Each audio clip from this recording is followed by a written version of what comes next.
It's me again. I want to talk today about how supplements might be a bad idea for someone who is sick, who isn't a qualified nutritional therapist or functional medicine doctor or a doctor, basically someone who doesn't know what they're doing. So why might taking a supplement for something that has been shown to have benefits like fish oil or turmeric or N-acetylcysteine, or let's think what else we got, CoQ10, or vitamins or antioxidants, why might that be a bad idea? Okay, so first of all, it has been proven that our cells keep a strict limit on the amount of antioxidants that enter into the cell, okay?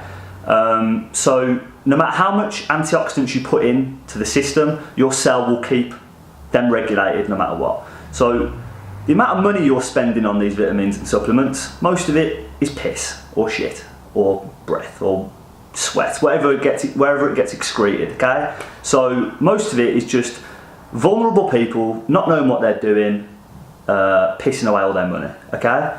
However, if you are deficient, and you know you're deficient because of a test, and you're sick, say vitamin D, then sometimes there can be situations where it is necessary or it would be appropriate to take a multivitamin or a supplement such as vitamin D or fish oil. Sometimes it can help, it can be used as a tool, okay? But I have a problem with people going onto Amazon, reading up the benefits, reading the reviews of what other people say, reading the the reviews of people who are making supplements and getting paid by supplements to promote them on their website.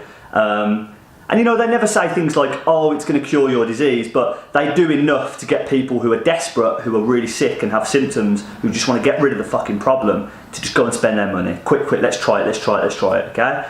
So for someone like me, I've taken supplements before, and I consider myself a little bit of a biohacker, okay? So I take supplements and I will test how I feel and what happens to my body before and after, okay? But that is under my own risk and my own understanding, and I am okay with taking that risk. I don't know if John, Dave and Susan from down the road really know what they're doing, okay? But they've got Hashimoto's thyroiditis, or they've got a really low, immune system or autoimmune disease or something, and they want to get rid of it, and they're willing to try fucking anything, and someone recommended them this and they go and get it, okay? And they spend loads of money on it.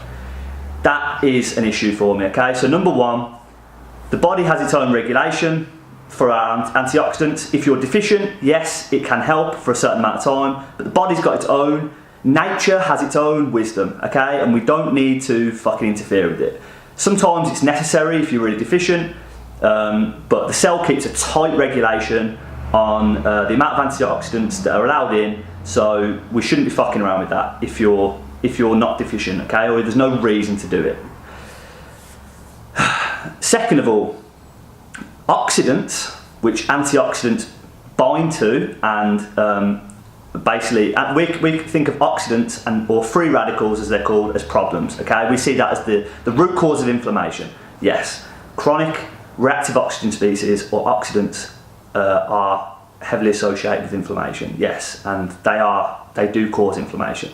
However, there is a reason nature put them there, okay? So the mitochondria, which produce these free radicals, when the free radicals are released, that means the energy efficiency in the mitochondria has lowered. That means there is less electrons moving through the current, and we are basically becoming less energy efficient, and more free radicals are being generated than should be, okay? So what that makes the mitochondria do is it's the signal for autophagy and apoptosis. What the fuck does that mean, Sean? What that means is the mitochondria will then try to improve its own energy efficiency by running electrons down the electron chain transport faster to improve energy efficiency to get the cell working better and making energy better. Okay, so it's a self-regulatory system, the mitochondria, that nature has created to look after the human body, yeah? So why would you want to go, even if we could, which we can't, if we could change the amount of oxidants, the amount of antioxidant levels in our cells, if you are overloading the cell with antioxidants, then yes, potentially it could overwhelm the system and it could bind to these free radicals, and you're basically telling the mitochondria to stop self-regulating and improving itself. Why would you want to do that? So you've basically stopped the repair processes in your body by taking a supplement. Not a good idea. So now your mitochondria, even though they're shit, are just going to stay shit because they've stagnated, because they can't receive the signal for apoptosis and repair, or just, they even kill themselves. Apoptosis means cell death, so it will signal to the cell that it needs to die because it's not doing very good. So it kills itself, and then new ones get generated that are better. How good is that? It's a brilliant system that nature designed, and now we're fucking getting in the way of it. Okay? The other problem, number 3, is toxicity. Okay? And this is really, really undervalued, because a lot of people think, it'll be fine, it'll be fine. And you know what? The body does regulate this again. So if you take too much of something, the body will piss it out. But if you continuously overwhelm the system for a long period of time, we don't necessarily know what that will cause, okay? So what happens if you take loads of fish oil in supplement form? Okay, so you take loads of fish oil for cardiovascular disease, all right? So you've got loads of fish oil in your blood for a whole year because you've just been taking the pills every single day, not thinking about it. And now your serum, your blood level of omega-3s is really high. Well, we know that when omega-3s, when there's lots of them in the blood, what that can mean is they're very easily oxidized, okay? So they're very easily turned into a problem, okay? They're very sensitive omega-3s, which is why you should always get them from seafood, because it comes with the package of antioxidants in seafood, such as iodine and other minerals such as selenium, which protect the omega-3. But if you're taking it in a fish oil form, you're just throwing omega-3s into the system and they're just ready to be exposed and turned into free radicals and oxidants, and it's a problem, okay, and inflammation. So if you've got someone with a cardiovascular disease, someone who has inflammation in their arteries already, or low density, small density LDL, which is a high risk factor for atherosclerosis and cardiovascular disease and heart disease, and you've just thrown in there a load of chemicals for a whole year that are constantly being oxidized and turned into inflammation, that is the fucking match to light the fuse to give someone a fucking heart attack or cardiovascular disease or something really serious. So taking fish oil in supplement form is not a good idea. And it's the same goes for turmeric. We know that at high doses, effects can be a problem. Vitamin D, it's another one.